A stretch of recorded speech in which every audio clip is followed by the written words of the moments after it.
خەریکی دروستکردنی خانووەکانیان و تا ئێستا نەیانتوانیوە تەواوی بکەن. حکوومەت پێشینەی پێویستی پێنەداون و بەشێکیان تا ئێستا هیچ پێشینەیەکیان وەرنەگرتووە. ئێمە وەکو بنەماڵی شەیدان چەند جارێک داواکاریمان کردووە، چەند جارێک راپۆرتمان پرس کردوێتەوە بۆ ئەنجومەنی وەزیران. ئێمە وەکو خودی خۆم چەند جارێک چوومەتە ئەنجومەنی وەزیران تا ئێستا گوێمان لە ڕانەگیراوە. ئەو خانانە کە کراون حالیەن هەتا ئێستا ئێمە قەرزی ئەو خانوە نەدەین. چی لە منیشەوە هەتاوەکو ئەخیر قەرزار بووە لەسەرەوەی کەوا شتی بە قەرز هێناوە لای مەسەلا بڵێن چیمەتۆ و لم و شیش و ئەمانە. جا حکوومەت 10 ساڵ ماوەی 10 ساڵ ڕاگیراوە ئەو سلفانە. وڵا زۆر یعنی تۆ سەری کە کابرا مەسەلا ڕۆشتۆ قەرزی کردووە کە قەرزی کردووە بەچی قەرزەکە باتوە غێرە حکوومەت بە وعدەی کە یایەتی سلفەی باتێ.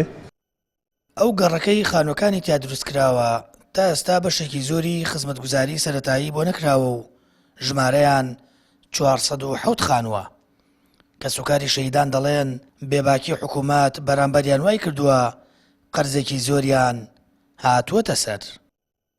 ئەمان زۆر دەمێکە و ئەزانین دۆخی خانووەکانیان چۆنە بەداخەوە زۆرێکیان زۆر بە زەرەر خانووەکانیان فرۆشتوتەوە زۆربەی هەر زۆریان هەر نەچوونەتە ناوی ئێستا بووە بەکەلاوە بۆیە داواکاریەکان بەڕەوا بینین ئێمەش لەگەڵ ئەوانە داواکەین لە سەرۆکاتی ئەنجومەنی وەزیران لە ڕێی وەزارەتی شەیدانەوە بەڕاستی داواکان ڕەوایە ئەو خانووانە هەنێکیان خەریکە ئەبن بەکەلاوە. بۆ تەواوکردنی و 407 خانووی پرۆژەکە حکوومەت پێویستە زیاتر لە 23,000 دۆلار بداتە کە سوکاری شەیدان و ئەو بڕەپارەیە واک پێشینە لای حکوومەت ماوەتەوە. تەواو نەکردنی خانووەکانیان بۆ زیاتر لە 10 ساڵ کە سوکاری شەیدانی نیگەران کردووە تاکو ئەو ڕادەیی بێیوا بوون لەوەی ڕۆژێک خانووەکانیان پێ تەواو بکرێ و تێیدا بژین. سامان فتاح کەناڵی ئاسمانی پەیام هەڵەبجە.